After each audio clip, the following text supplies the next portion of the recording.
Radiography testing में radiography technique अभी हम लोग पढ़ रहे हैं। क्या पढ़ रहे हैं? Technique radiography technique. इसी टेक्निक पे all types of radiographs completed. Combination of all required parameters.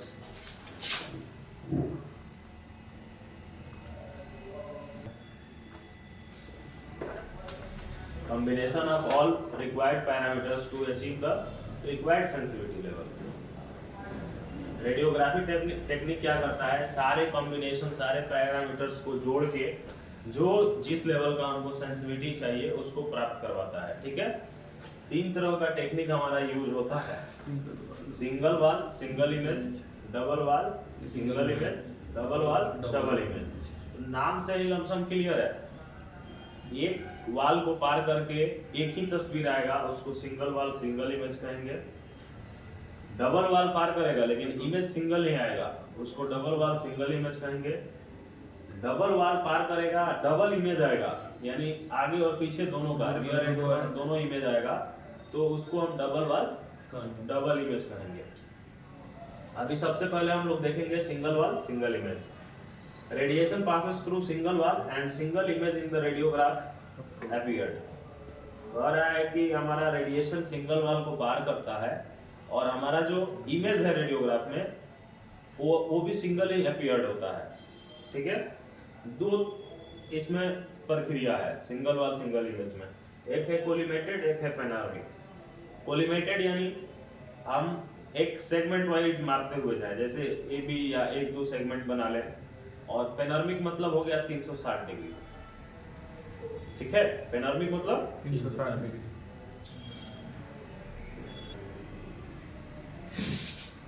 Collimated में क्या करते हैं? Particular segment will be covered in one exposure. एक बार में एक ही सेगमेंट का हम एक्सपोज कर सकते हैं, एक से ज़्यादा नहीं हो पाएगा। तो कोई एक पार्टिकुलर सेगमेंट लेंगे जिसका हम एक्सपोजर कर सकते हैं। This technique use to radiograph long seam weld joint.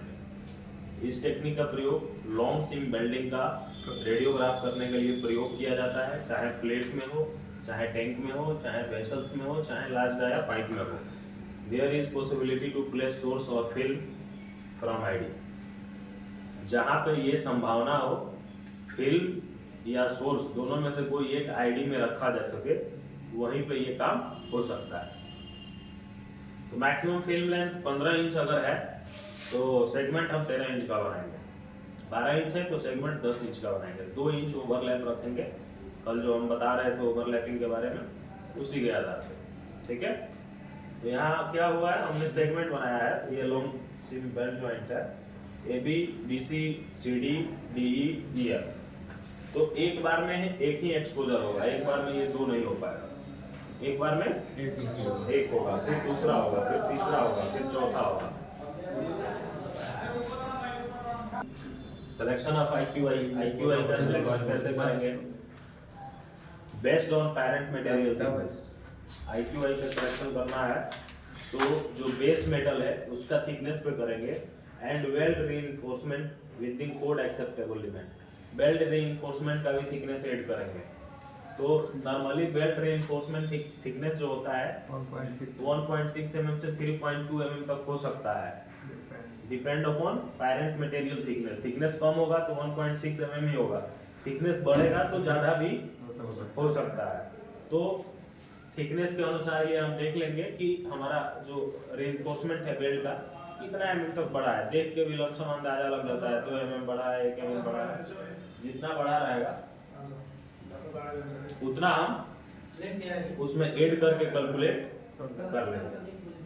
Placement of IQI short side and film side दोनों में किधर भी हम रख सकते हैं, single wall single image. Location plate और होल टाइप है तो यहाँ देंगे। अगर हमारा वायर टाइप है तो बीचों बीच देते हैं सेंटर में। ठीक है। Placement of identification marker. मान लीजिए ये नंबरिंग है ए बी या जॉब नंबर वगैरह देना है, तो इसको बेल्ट से 3 mm दूर कहीं भी हम सेट कर सकते हैं जहां स्पेस हो, ठीक है, नीचे भी दे सकते हैं ऊपर भी दे सकते हैं, लेकिन both side 3 mm away from belt. Exposure time calculation based on belt thickness, welding का जो थिकनेस होगा ना उसके आधार पे कैलकुलेशन करेंगे, ना कि पैरेंट मेटल। तो पैरेंट मेटल का मान लीजिए 20 mm थिकनेस है, तो हमारा जो बेल्ट का थिकनेस होगा वो 21 mm, 21.5 mm, 22 mm तक जाएगा, क्योंकि उसका रीइंफोर्समेंट भी उसमें ऐड करना है।